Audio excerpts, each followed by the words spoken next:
প্রিয় দর্শক, আপনাদের সবাইকে আমন্ত্রণ জানাচ্ছি দেশ টিভির সরাসরি স্বাস্থ্য বিষয়ক সম্প্রচার সমরিতা হাসপাতাল নিবেদিত আসলেই সুস্থ থাকুন অনুষ্ঠানে আজকের পর্বে। আপনাদের সাথে আছি আমি ডাক্তার সিফাত রহমান। প্রিয় দর্শক, আজকের পর্বে আমরা খুব গুরুত্বপূর্ণ একটি বিষয় নিয়ে কথা বলবো, সেটি হচ্ছে আর্থ্রাইটিস। আর্থ্রাইটিস শব্দটির সাথে আপনারা অনেকেই পরিচিত আছেন। বিশেষ করে আমাদের দেশে অস্টিও আর্থ্রাইটিসের প্রাদুর্ভাব খুব বেশি দেখা যায়। তো এই বিষয়টি নিয়েই আমাদের আজকের আলোচনা হবে। আর্থ্রাইটিসের কারণ, লক্ষণ, প্রতিকার, চিকিৎসা বিষয়ে আমরা সার্বিকভাবে আলোচনা করব। আর আমাদের সাথে আজকে স্টুডিওতে উপস্থিত আছেন আমাদের দেশে অত্যন্ত খ্যাতনামা এবং স্বনামধন্য একজন চিকিৎসক, আমাদের আজকের আমন্ত্রিত অতিথি ডাক্তার এম.এ.এ. শামীম, সহযোগী অধ্যাপক ও বিভাগীয় প্রধান অর্থোপেডিক বিভাগ, শহীদ জাকির হোসেন, বিজিবি হাসপাতাল, ঢাকা। প্রিয় দর্শক, আমাদের এই আয়োজনটি সরাসরি সম্প্রচারিত হচ্ছে। আমাদেরকে ফোন করতে পারেন, টিভি স্ক্রলে যে নাম্বারটি দেখতে পাচ্ছেন সেই নাম্বারটিতে ডায়াল করে। স্যার, আপনাকে আমন্ত্রণ জানাচ্ছি। কেমন আছেন স্যার? আছি, আলহামদুলিল্লাহ ভালো আছি। আপনাকে ধন্যবাদ দেশ টিভির ব্যবস্থাপনাকে এবং দর্শক যারা উপস্থিত আছেন দেশ টিভির সাথে, তাদের সবাইকে আমি আমার ব্যক্তিগত পক্ষ থেকে ধন্যবাদ জানাচ্ছি। আচ্ছা স্যার, আমরা আর্থ্রাইটিস নিয়ে কথা বলবো। তো শুরুতে জানতে চাই যে আর্থ্রাইটিস বলতে কি বোঝানো হয়? এটা একটা ভালো টপিকস এবং আমাদের দৈনন্দিন জীবনে আমাদের অনেকেই আমরা এটাকে ফেস করে থাকি। সো আর্থ্রাইটিস মানে হচ্ছে জয়েন্টের একটা সমস্যা। জয়েন্ট মানে হচ্ছে অস্থি সন্ধি, যেখানে দুই বা ততোধিক হাড়, শরীরের দুই বা ততোধিক হাড় যেখানে মিলিত হয় সেটা হলো একটা অস্থির সন্ধি। এই অস্থির সন্ধির যদি প্রদাহজনিত কোনো সমস্যা হয়, যেখান থেকে রোগীর ব্যথা, ফুলা বা চলাচলে কষ্ট, এই ধরনের সমস্যা হয়, সেটাকে আমরা বলতেছি আর্থ্রাইটিস, মানে জয়েন্টের ইনফ্লেমেশন। সো এই ইনফ্লেমেশনটা অনেক কারণে হতে পারে, তার বিভিন্ন কারণ আছে। মোর দেন 100 টাইপস অফ আর্থ্রাইটিস আছে, কিন্তু সবগুলি আমরা দৈনন্দিন জীবনে ফেস করি না। যেগুলি খুব কমনলি আমরা দেখি বা রোগীরা যেসব কমন প্রবলেমগুলি নিয়ে আমাদের কাছে আসে, তার মধ্যে একটা হচ্ছে অস্টিওআর্থ্রাইটিস, তারপরে হচ্ছে rheumatoid arthritis, ankylosing spondylitis, gouty arthritis, এবং আরও আছে chronic juvenile arthritis, psoriatic arthritis এবং অন্যান্য। আচ্ছা স্যার, আমরা তো চাইলে অস্টিও আর্থ্রাইটিস নিয়েই আসলে কথা বলেই একটা প্রোগ্রাম করতে পারি। তো আজকে আমরা সবগুলো আর্থ্রাইটিস সম্পর্কে একটু জানবো, যে রোগীরা আপনাদের কাছে যখন আসে কি ধরনের প্রেজেন্টেশন নিয়ে আসে। আচ্ছা, আর্থ্রাইটিস বলার আগে আমি একটু জয়েন্ট সম্বন্ধে একটু আইডিয়া দিয়ে নিই, কারণ আর্থ্রাইটিসটা যেহেতু জয়েন্টের সমস্যা, কাজে আমাদের জয়েন্টের স্ট্রাকচারটা কেমন সেটা একটু জানা দরকার। সেক্ষেত্রে আমাদের যেখানে জয়েন্ট তৈরি হয় মানুষের শরীরে, দুই বা ততোধিক হাড় একখানে হয়ে, সেখানে কিন্তু ওই হাড়ের এন্ডগুলি যেখানে শেষ হয়, সেখানে কিন্তু সরাসরি হাড়টা জয়েন্ট অংশগ্রহণ করে না, তার উপরে একটা কার্টিলেজ বা নরম হাড়ের একটা কাভারিং থাকে, যার ফলে কি হয়, ওই হাড়ে ব্যথা সেন্সিটিভ টিস্যু আছে, বাট কার্টিলেজে হলো পেইন ইনসেন্সিটিভ। সো যতদিন কার্টিলেজ আছে ততদিন কিন্তু জয়েন্টে পেইনটা আমরা বুঝবো না। এটা হচ্ছে হাড়ের উপরে কার্টিলেজ। এছাড়াও দুইটা হাড়ের মাঝখানে জয়েন্টটাকে নড়াচড়া স্বাভাবিক রাখার জন্য, স্মুথ রাখার জন্য ওখানে আরও কিছু জিনিস থাকে, আমরা কখনো কখনো বলি ফাইব্রো কার্টিলেজ, হাঁটুর ক্ষেত্রে বলি মেনিসকাস। এটা হচ্ছে জয়েন্টটাকে মুভমেন্টটা ভালো রাখার জন্য। তারপরও জয়েন্টটাকে ধরে রাখার জন্য কিছু জিনিস আছে, যেমন বাহিরের দিকে মানে জয়েন্টের হাড়ের চারিদিকে ক্যাপসুল, সাইনোভিয়াল মেমব্রেন, তারপরে হচ্ছে লিগামেন্টের মধ্যে কিছু আছে জয়েন্টের ভিতরে থাকে, আবার কিছু আছে বাহিরেও থাকে। এই সবগুলো জিনিস এবং তার উপর হলো মাসেলের কাভারিং, সব কিছু মিলে জয়েন্টটা জায়গা মতো থাকে এবং প্রপারলি ফাংশন করে। এখন কোনো কারণে যদি এইটার কোনো একটা অংশে, যেমন ধরুন যে কার্টিলেজ যদি ড্যামেজ হয়, অথবা লিগামেন্ট ছিঁড়ে যায়, অথবা সাইনোভিয়াম যদি কোনো ইনফ্লেমেটরি বা অন্য কোনো ডিজিজ দ্বারা আক্রান্ত হয়, তাহলে যে জয়েন্টের সমস্যাটা হবে সেটাই হলো সাম সর্টস অফ আর্থ্রাইটিস। আচ্ছা স্যার, অস্টিওআর্থ্রাইটিস তাহলে কখন বলছেন? অস্টিওআর্থ্রাইটিসের কথা আপনি বলছেন, এটা হচ্ছে most common form of arthritis, যেটা হচ্ছে যে আমাদের দেশে সেরকম পরিসংখ্যান নাই, বাট ইউএসএতে দেখা যাচ্ছে প্রায় 33 মিলিয়ন লোক এই আর্থ্রাইটিসে ভুগছে। এবং এখানে যেটা হয় এটাকে বলা হয় wear and tear arthritis. Wear and tear মানে হচ্ছে এই যে হাড়ের উপরে যে কার্টিলেজের যে কাভারিং, সেই কাভারিংটা গ্র্যাজুয়ালি বয়সের সাথে সাথে এবং অন্যান্য কারণে, বয়স একটা কারণ, এছাড়া অন্যান্য কারণে, যেমন কারো যদি ওয়েট বেশি হয়, অথবা রিপিটেড মুভমেন্ট, হ্যাঁ, মানে একই কাজ বারবার করতেছে, অনেক প্রেশার পড়তেছে, তারপর হচ্ছে ওয়েট বেশি হওয়া, তারপরে হচ্ছে যদি কোনো কারণে কোনো আগে কোনো ফ্র্যাকচার থেকে থাকে অথবা লিগামেন্ট ইনজুরি থাকে, এইসব বিভিন্ন কারণে এই যে কার্টিলেজটা ক্ষয়প্রাপ্ত হয়ে যাচ্ছে এবং ক্ষয়প্রাপ্ত হয়ে যাওয়ার পরে যখন এই বোনস আর্টিকুলেটিং বোনস যখন এক্সপোজড হচ্ছে তখন কিন্তু ওই যে হাড়ে হাড়ে চাপ পড়ছে এবং ব্যথা হচ্ছে, পেশেন্ট ব্যথা ফিল করতেছে। এই শুধু মাত্র ব্যথা ফিল করে সেটা না, এটার সাথে সাথে তার কি হবে, রেঞ্জ অফ মুভমেন্ট কমে যাবে, স্টিফনেস হবে, সে বলবে যে মানে কেমন পা শক্ত হয়ে থাকে, আমি নড়াচড়া করতে পারি না। মোবিলিটি কমে আবার যায়। রেঞ্জ অফ মোশন হচ্ছে মোবিলিটি, যেটা আমরা হাঁটতে গেলে বসতে গেলে আমাদের যতটুকু ভাঁজ হওয়ার কথা ততটুকু হচ্ছে না, বা করতে গেলে ব্যথা হচ্ছে, এই জিনিসগুলি হয়। এছাড়াও পা অনেক সময় ফুলে যায় যখন ওখানে এই ইনফ্লেমেশনের কারণে ফ্লুইড জমা হয়, আমরা বলি সাইনোভাল ফ্লুইড, যখন এক্সেসিভলি ওখানে তৈরি হয় তখন এটা জমা হয়ে করে কি হাঁটুটা ফুলে যায়, তাতেও তার মুভমেন্টের সমস্যা হয়। পেশেন্টের মানে কোয়ালিটি অফ লাইফ হ্যাম্পার হয় এবং কোয়ালিটি তার যে লাইফ ডেইলি লাইফের যে অ্যাক্টিভিটি গুলো থাকে সেই অ্যাক্টিভিটি গুলো দেখা যাচ্ছে যে ক্ষতিগ্রস্ত হচ্ছে, হ্যাম্পার হচ্ছে। কারণ হ্যাম্পার হচ্ছে যে হচ্ছে। তার যেই লেভেলে তার কাজ করার কথা সেটা করতে পারতেছে না, হাঁটতে গেলে তার ব্যথা, যেমন উঁচু নিচু জায়গায় উঠবে, সে সিঁড়ি দিয়ে উঠবে, উঠতে গেলে তার পেইন হচ্ছে, অনেকে নামাজ পড়তে কষ্ট হচ্ছে, নিচু হয়ে যখন বসতে যাবে তখন সে হাঁটু ভাঁজ করে বসতে পারতেছে না, সো তার ডেইলি লাইফ। মানে আপনাদের কাছে স্যার কমনলি এই কমপ্লেইন গুলো নিয়ে পেশেন্টরা আসেন? আমাদের কাছে হ্যাঁ, এই কমপ্লেইন নিয়ে গেলে এগুলি নিয়েই মেইনলি আসে। এরপরেও কিছু কিছু হয় যাদের অ্যাডভান্স অস্টিওআর্থ্রাইটিস, দেখা যায় যে পা বাঁকা হয়ে যায়, আমরা বলি ভ্যারাস ডিফর্মিটি। আর লোকেরা বলে যে মানে সাধারণ যারা লেমন পারসন তারা বলে স্যার আমি তো হাঁটতে পারি না, পা বাঁকা হয়ে গেছে, এরকম করে করে একদম হাঁটতে হয়। ডিফর্মিটি নিয়ে দেখা যাচ্ছে এটা অ্যাডভান্সড হচ্ছে যদি স্টেজ। অ্যাডভান্সড স্টেজ হয়, স্টেজ 3 বা 4 হয়, তখন এই ধরনের ডিফর্মিটি সাধারণত হয় এবং ওই সময়ে চিকিৎসাটা টোটালি আমরা ইনিশিয়ালি যে চিকিৎসা দিয়ে থাকি সেই চিকিৎসা থেকে টোটালি এটা আলাদা হয়ে যাচ্ছে। আচ্ছা স্যার, রিমেটয়েড আর্থ্রাইটিসের সাথে আমরা পরিচিত, তো আপনি একটু আমাদেরকে বলবেন যে রিমেটয়েড আর্থ্রাইটিস কেন হয় বা আসলে কাদের মধ্যে বেশি হয়? রিউমাটয়েড আর্থ্রাইটিসটা হচ্ছে একটা অটোইমিউন ডিজিজ। অটোইমিউন ডিজিজ মানে হচ্ছে আমাদের শরীরে কিন্তু প্রোটেক্টিভ মেকানিজম আছে, মানে শত্রু আসলে শত্রুকে অ্যাটাক করবে এরকম একটা প্রোটেক্টিভ সিস্টেম আছে। এই সিস্টেম কখনো কখনো করে কি ভুলবশত নিজের লোকজনের উপরই আক্রমণ করে, মানে আমাদের শরীরের প্রোটেক্টিভ মেকানিজম এটাই আবার আক্রমণ করতেছে কোথায়, আমাদের জয়েন্টের বিভিন্ন জয়েন্টের সাইনোভিয়াম বা অন্যান্য স্ট্রাকচারকে। এটা একটা মিস্টেকেনলি হয়ে যায়, মানে ভুলবশত সে কিন্তু কাজটা করে। হ্যাঁ, এই করার ফলে যেটা হয় এখানে এক ধরনের ইনফ্লেমেশন হয়, ইনফ্লেমেশন হয়ে সাইনোভিয়াম ফুলে যায়, ওখানে পানি জমা হয়, আস্তে আস্তে সেখান থেকে ওই জয়েন্টের কার্টিলেজ এবং অন্যান্য স্ট্রাকচার ইনভলভ হয় এবং দেখা যায় যে তখন সে এই পায়ের ব্যথা, ফুলা, স্টিফনেস এই ধরনের সমস্যাগুলি ফেস করতে থাকে। এবং পেশেন্ট আপনাদের কাছে আসে, মানে এটা আসলে কোনো সুনির্দিষ্ট কোনো মানে আন্ডারলাইং কোনো Underlying কারণ সেভাবে সেভাবে নাই, কিন্তু ওই যে যেটা বললাম এটা একটা অটো ইমিউন ডিজিজ, এটাতে আমার কোনো কন্ট্রোল নাই, পেশেন্টের কোনো কন্ট্রোল নাই যে সে এটা করলে এটা হবে না, এটা করলে এটা হবে না, ব্যাপারটা এরকম না, এটা অটোমেটিক্যালি হয়। এবং এক্ষেত্রে কথা আছে, যেমন যাদের HLA-DR4 পজিটিভ, মানে শরীরে কিছু সেল আছে, তারপরে জেনেটিক্যালি কিছু জিনিস আছে, সেই সব জিনিসগুলি যদি কারো কারো থাকে সেক্ষেত্রে হইতে পারে। আবার আরও কিছু ফ্যাক্টর আছে, যেমন ওই অটোইমিউন ডিজিজের কারণে দেখা যায় যে সেলফ অ্যান্টিজেনের এগেনস্টে অ্যান্টিবডি তৈরি হচ্ছে, সেইটা আবার রিয়াকশন করতেছে ওই আমার টিস্যুর সাথে।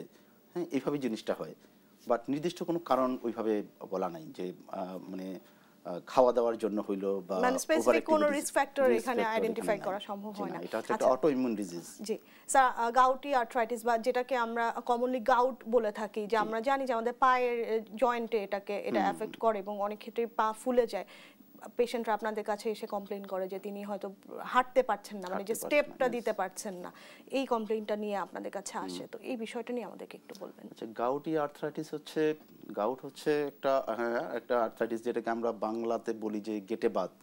এটা মেইনলি শরীরের ইউরিক অ্যাসিড লেভেল বেড়ে যাওয়ার জন্য হয় এবং আমাদের শরীরের ভিতরে বিভিন্ন রকমের সিস্টেম আছে, যেমন পিউরিন মেটাবলিজম করার যে মেটাবলিজম যে সিস্টেমটা শরীরের মধ্যে, সেখানে যদি ডিস্টার্ব হয় এই পিউরিন মেটাবলিজম অ্যাবনর্মালিটির কারণে সেখানে ইউরেট ক্রিস্টাল জমা হয়, ইউরিক অ্যাসিড বেড়ে যায় এবং ইউরেট ক্রিস্টালটা শরীরের বিভিন্ন টিস্যুতে, মোস্ট কমনলি হচ্ছে যে আমাদের যে বুড়ো আঙ্গুলের গোড়া এই জয়েন্টে এবং অন্যান্য জয়েন্ট এবং জয়েন্টের চারপাশে যে টিস্যু থাকে সেসব জায়গাতে এই ইউরেট ক্রিস্টাল জমা হয়।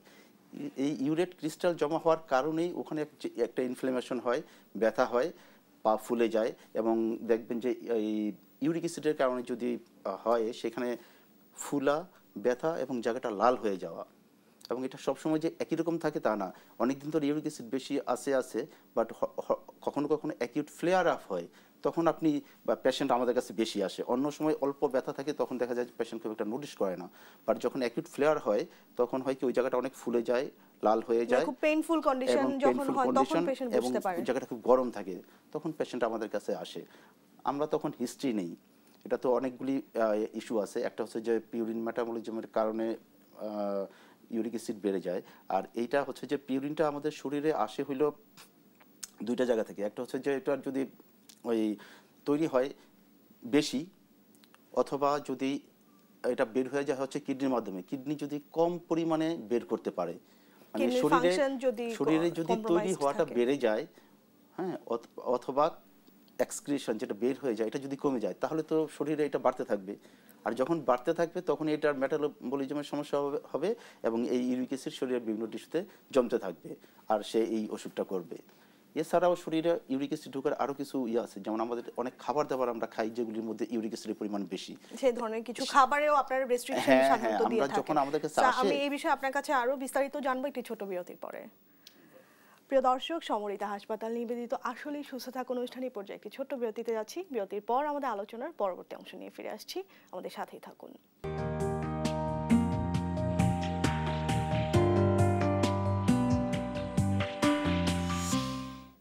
প্রিয় দর্শক, বিরতি শেষে আবারও আমন্ত্রণ জানাচ্ছি দেশ টিভির স্বাস্থ্য বিষয়ক সরাসরি আয়োজন সমরিতা হাসপাতাল নিবেদিত আসলেই সুস্থ থাকুন অনুষ্ঠানে।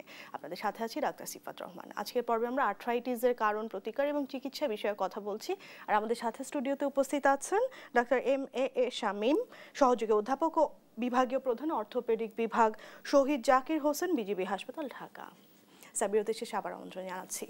আপনার সাথে আর্থ্রাইটিসের তিনটা ধরন নিয়ে স্যার কথা হচ্ছিল। আরেকটা আর্থ্রাইটিস আছে আমি জানি যে অ্যাঙ্কাইলোজিং স্পন্ডিলাইটিস, যেটাকে আপনারা বলে থাকেন। তো একটু সহজভাবে স্যার যদি আমাদেরকে বলেন যে এই বিষয়টা আসলে কি। অ্যাঙ্কাইলোজিং স্পন্ডিলাইটিস এটা একটা ইমিউনোলজিক্যাল ডিজিজ, ইমিউনোলজিক্যাল না জেনেটিক, যেখানে জেনেটিক্যালি কিছু জিনিস, যেমন যাদের শরীরে HLA-B27 থাকে তাদের সাধারণত এই অসুখটা হয়। হ্যাঁ, এবং এটা হচ্ছে একটু আর্লি এজের অসুখ। আর্থ্রাইটিস বলতে তো আমরা মনে হয় যে একটু বেশি বয়সের বোধ হয়, কিন্তু এটা কিন্তু 15 to 25 এই বয়সে শুরু হয়, ইয়াং এজ গ্রুপে এটা তৈরি শুরু হয়, এবং আস্তে আস্তে পরবর্তীতে যেও এটা সাফার করে পেশেন্ট, বাট ইউজুয়ালি স্টার্ট হয় হচ্ছে এরকম 15 থেকে 25 বছর বয়সে। এবং এখানে এটা মহিলাদের চেয়ে পুরুষদের ক্ষেত্রে অনেক বেশি কমন, অ্যাবাউট 20:1 এমন হিসাব আর কি, যে ছেলেদের এটা বেশি হয়। এবং এটাতে যেটা হয় সেটা হচ্ছে কিছু কিছু জয়েন্ট, এটাতে আবার সব জয়েন্ট কিন্তু অত ইনভলভ হয় না, হইলেও অনেক লেট স্টেজে হয়। পেশেন্টের ভার্টিব্রাল মানে কলাম, এসআই জয়েন্ট, মানে স্যাক্রোইলেগ জয়েন্টস, এইগুলো হচ্ছে মোস্ট কমন। তারপরে হিপ, নি, এই জয়েন্টগুলো ইনভলভ হয়, এবং এটা কম বয়স থেকে শুরু হয়। পেশেন্ট সাধারণত প্রথম দিকে একটু ব্যথা থাকে, স্টিফনেস থাকে, বাট গ্র্যাজুয়ালি এমন হয় যে তার পুরো মেরুদণ্ডটা একটার সাথে আরেকটা লেগে যায়, মানে এটা অসিফিকেশন হয়ে যায় হচ্ছে ফাইব্রাস জয়েন্টগুলি, যার ফলে হয় কি এখানে জয়েন্টের যে ফাংশন, জয়েন্ট আর থাকে না, একটা ইউনিট হয়ে যায়। এই পেলভিসও যেটা হয় এসআই জয়েন্টও এরকম ফিক্স হয়ে যায়, ইভেন আস্তে আস্তে হিপ জয়েন্ট, নি জয়েন্ট এগুলো হতে পারে। এবং একটা টিপিক্যাল প্যাটার্ন, আপনি রাস্তায় যদি বের হন, এরকম পেশেন্ট কখনো দেখেন, খেয়াল করবেন যে একটা পেশেন্ট, আমাদের কোমরটা তো সামনের দিকে বাঁকা থাকে, এই অ্যাঙ্কাইলোজিং স্পন্ডিলাইটিসে এই সামনের দিকের বাঁকা অংশ দেখা যায় স্ট্রেট হয়ে যায়, মানে লস অফ লর্ডোসিস, কিন্তু বুকের অংশটা কাইফোসিস, মানে সামনের দিকে বেঁকে যায়, কোমরটা সোজা হয়ে যায় এবং ঘাড়টা সামনের দিকে চলে আসে, ফরওয়ার্ড থার্স্ট, যার ফলে একটা টিপিক্যাল ফিচার যে ওই পেশেন্ট যখন রাস্তায় হাঁটে তখন সে করে কি এইটাকে মানে ব্যালেন্স করার জন্য তার হিপ এবং নি জয়েন্টটাকে একটু ফ্লেক্স করে রাখে। হ্যাঁ, হাঁটাটা দেখলে বোঝা যায় যে ওনার অ্যাঙ্কাইলোজিং স্পন্ডিলাইটিস আছে। তো এটাতে যেটা হয় যে জয়েন্টগুলি ফিউজ হয়ে যায়, অ্যাঙ্কাইলোসিস হয়ে যায়। আচ্ছা স্যার, চিকিৎসা পদ্ধতি সম্পর্কে আমরা জানতে চাই। এটা আসলে স্টেজ অনুযায়ী চিকিৎসাটা দিতে হয়। যদি আর্লি স্টেজে আমরা বুঝতে পারি তাহলে কিন্তু আমরা পেশেন্টকে অনেক দিন ধরে ভালো রাখতে পারি। হ্যাঁ, এটা কোনো আর্থ্রাইটিসই একদম কিউর হয় এমন না, মানে কন্ট্রোলে হ্যাঁ, রাখতে এই হয়। যেগুলি আমরা আলাপ করতেছি সবগুলাই হলো যে মানে কন্ট্রোল করা যায় অথবা পেশেন্টকে আপনি কমফোর্ট দিতে পারবেন, বাট একদম কিউর করা যাবে না। সেক্ষেত্রে আমরা পেশেন্টকে কিছু ব্যথার ওষুধ, ফিজিওথেরাপি এবং লাইফস্টাইল মডিফিকেশন যেগুলি সে করলে ওনার জন্য ক্ষতি, সেই সব যেমন সামনের দিকে ঝুঁকে কাজ করা, ক্লাইম্বিং, এসব আমরা নিষেধ করি। কিছু ফিজিক্যাল অ্যাক্টিভিটিস আছে সেগুলি আমরা দেখাই দিই যে এইগুলি করলে আপনার জয়েন্টগুলি ভালো থাকবে এবং ব্যথা তো অবশ্যই কমাইতে হবে, কারণ ব্যথা না কমলে কিন্তু পেশেন্ট আর আপনার কোনো কথাই ফলো করতে পারবে না। তার প্রথম কনসার্ন থাকে যে তার পেইন পেইন ম্যানেজমেন্ট। ম্যানেজমেন্ট, কারণ এই জয়েন্টের সমস্যাগুলিতে প্রধান সমস্যা হলো পেইন, স্টিফনেস এবং রিডিউস, মানে জয়েন্টের মুভমেন্ট কমে যাওয়া। ব্যথা হবে, শক্ত হয়ে যাবে এবং মুভমেন্ট কমে যাবে, যেগুলি পেশেন্টকে বদার করে এবং সেই কারণেই পেশেন্ট কিন্তু আপনাদের কাছে আসে। প্রথম সে নোটিস করে যে তার আসলে এখন ডাক্তার কাছে আসা প্রয়োজন। যেমন এই অ্যাঙ্কেলোজিং এ যেটা বেশি হয় সেটা হচ্ছে যে ওই যে বাঁকা হইতে পারে না, যেহেতু এগুলো মিশে যায় একটার সাথে আরেকটা, ওর সামনের দিকে যখন বাঁকা হবে তার কিন্তু অনেক টাইট লাগে এবং পায় না, আস্তে আস্তে কিন্তু এটা স্টিফ হয়ে থাকে, একদম স্টিফ হয়ে যায়। থাকে। হ্যাঁ, সেক্ষেত্রে এই সব ওষুধপত্র চিকিৎসা দিয়ে তারপরেও যদি ভালো না হয় কখনো কখনো সার্জারি লাগে। সব জায়গাতে তো সার্জারি করা যায় না, যেমন ধরুন যে স্পাইনে অস্টিওটমি করতে হয়, হাঁটু অথবা হিপ জয়েন্ট যদি হয়, এই অ্যাঙ্কাইলোজিং মানে এমন যে একটা হাড্ডির সাথে আরেকটা হাড্ডি মিশে যায়, কোনো নড়াচড়া নাই, তাহলে এটাকে আপনি ওষুধ দিয়ে ভালো করতে পারবেন না। তখন আমরা করি কি জয়েন্ট রিপ্লেসমেন্ট সার্জারি করি, আইদার টোটাল হিপ জয়েন্ট অথবা টোটাল নি জয়েন্ট, টিএইচআর, টিকেআর এসব করতে হয় আমাদের। মানে অনেক অ্যাডভান্সড প্রসিডিউরের মধ্যে দিয়ে যেতে হয়। সেটা অনেক ক্ষেত্রে তো আসলে পেশেন্টের জন্য মানে খুব কষ্টসাধ্য হচ্ছে কি যে এটা ছাড়া তো পেশেন্ট চলতেই পারতেছে না। জয়েন্ট যদি আমরা রিপ্লেস করে দিতে পারি তাহলে সে কিন্তু কিছুটা, মানে সব জয়েন্ট পারা যাবে না, যে সব জয়েন্টগুলি মানে রিপ্লেস করার মতো সেগুলি, তাতে কিন্তু ওনার লাইফ স্টাইল চলাফেরা মানে কিছুটা স্বাভাবিক জীবনে তিনি ফিরতে পারবেন। একদমই পারতেছে না চলতে, সেখান থেকে সে হয়তো একটু বেটার চলাফেরা করতে পারবে। আচ্ছা স্যার, কিন্তু এই অসুখকে আমরা হল্ট করতে পারবো না, মানে প্রোগ্রেসটাকে, মানে অসুখটা তো সময়ের সাথে সাথে আসলে ক্রমান্বয়ে বাড়তেই থাকে। এখন একদম হল্ট করতে পারবো না, but we can slow the process. আমরা এটাকে স্লো করতে পারবো, সেটা হচ্ছে যে বিভিন্ন রকমের থেরাপি, বিভিন্ন ডিভাইস, কখনো কখনো আমরা যেমন পিঠ বাঁকা হয়ে যাচ্ছে, আমরা একটা ব্রেস দিলাম যেটা পিঠটাকে একটু ধরে রাখবে যেন বেশি বাঁকা না হয়ে যায়, এই ধরনের কিছু ডিভাইস, কিছু ফিজিক্যাল অ্যাক্টিভিটিস আর হচ্ছে মেডিকেশন, এসব দিয়ে আমরা পেশেন্টকে ট্রিটমেন্ট করে থাকি রিপ্লেসমেন্টের আগে পর্যন্ত। আচ্ছা স্যার, আমরা শুরুতেই অস্টিওআর্থ্রাইটিস নিয়ে আপনার কাছে শুনছিলাম যে সবচেয়ে কমন আমাদের দেশে যেটা পেয়ে থাকেন অস্টিওআর্থ্রাইটিস। তো অস্টিওআর্থ্রাইটিসের চিকিৎসা এখন আপনারা মানে আধুনিক কি ধরনের ব্যবস্থাপনা নিয়ে থাকেন? অস্টিওআর্থ্রাইটিসের চিকিৎসা এটারও আসলে বিভিন্ন ধাপ অনুযায়ী, এটাকে অস্টিওআর্থ্রাইটিসকে আমরা 4টা ভাগে ভাগ করি, stage 1, stage 2, stage 3, stage 4।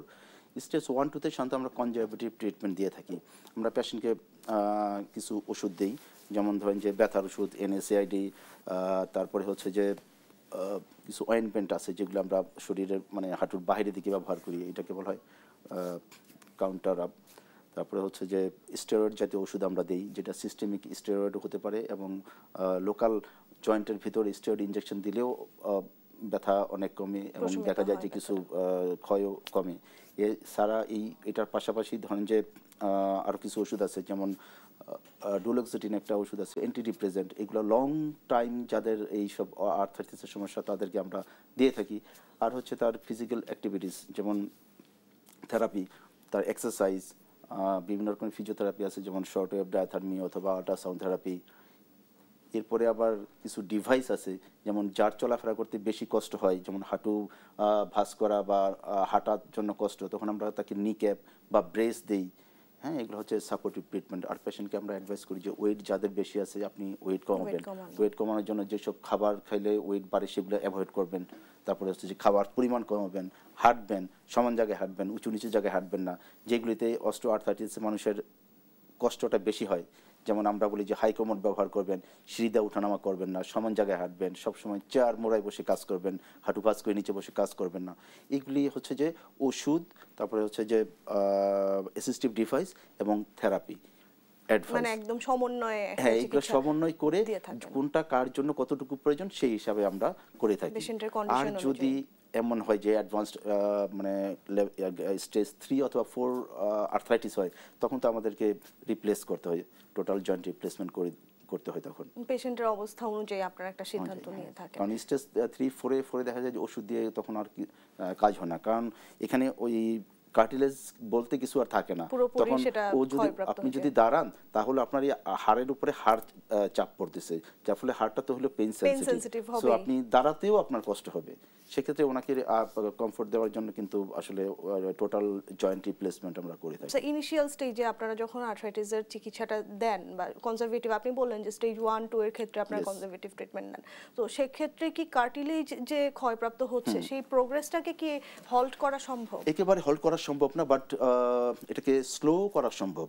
Slow করা সম্ভব হচ্ছে এই যে ওয়েট, যদি আমি পেশেন্টকে যদি বলি ওয়েট রিডিউস করতে, সে যদি ওয়েট কমাইতে পারে তাহলে তার এখানে চাপটা কম পড়ে, তারপরে এই যে সিঁড়িতে ওঠানামা কম, ওয়াশরুমে হাই কমোড, নামাজ চেয়ার টেবিলে পড়া, মানে এই যে এইগুলো যে কিন্তু- নিয়মগুলো আপনারা হ্যাঁ, বলে দেন, এই নিয়মগুলি রেস্ট্রিকশনগুলো মেনে চলা। প্লাস কিছু জিনিস আছে যেমন কার্টিলেজের যেসব কম্পোজিশন আছে, যেমন গ্লুকোসামাইন, কন্ড্রোটিন সালফেট, এইসব অনেক কিছু দিয়ে তো আসলে ওই কার্টিলেজটা তৈরি হয়। এগুলোর কিছু সাপ্লিমেন্ট পাওয়া যায় যেগুলি খাইলে একদম মানে পুরোপুরি ওইটা রিপ্লেস হয়ে যায় তা না, বাট ওইটা খাইলে ওই কার্টিলেজটা হেলদি থাকে। তার মধ্যে আমাদের গ্লুকোসামাইন, কন্ড্রোটিন সালফেটের বিভিন্ন কম্বিনেশন আমাদের দেশে পাওয়া যায়। স্যার আমাদের হাতে আর মানে একদমই সময় শেষ, আমরা শেষ করব, তো দর্শকদের জন্য ছোট করে যদি কিছু বলতে চান। Actually prevention is better than cure, এটা হচ্ছে আমাদেরকে মাথায় রাখতে হবে। সেজন্য আমাদের লাইফস্টাইল, হেলদি লাইফস্টাইল, হেলদি খাওয়া দাওয়া, রেগুলার ফিজিক্যাল এক্সারসাইজ, হাঁটা, এবং যেসব কারণে অস্টিওআর্থ্রাইটিস হয় আমরা জানি, কিছু কিছু জানি, সেই জিনিসগুলো অ্যাভয়েড করা। যাদের অ্যালকোহল অথবা স্মোকিংয়ের অভ্যাস আছে, টোবাকোর অভ্যাস আছে, তারা এগুলা অ্যাভয়েড করবে, কুইট করে দিবে। আমি মনে করি যে এগুলা মেনটেন করে চললে ইনশাল্লাহ আমরা একটা হেলদি লাইফ অনেক দিন ধরে এনজয় করতে পারবো। স্যার আপনাকে অসংখ্য ধন্যবাদ আমাদেরকে সময় দেওয়ার জন্য। আপনাকে অনেক ধন্যবাদ, সবাই ভালো থাকবেন। প্রিয় দর্শক, আমাদের আজকের পর্বের আলোচনা ছিল এ পর্যন্তই। আশা করছি আপনারা উপকৃত হয়েছেন। আপনাদের সাথে দেখা হবে সামনের পর্বে নতুন কোনো বিষয় নিয়ে। সবাই ভালো থাকবেন, সুস্থ থাকবেন। Thank you sir.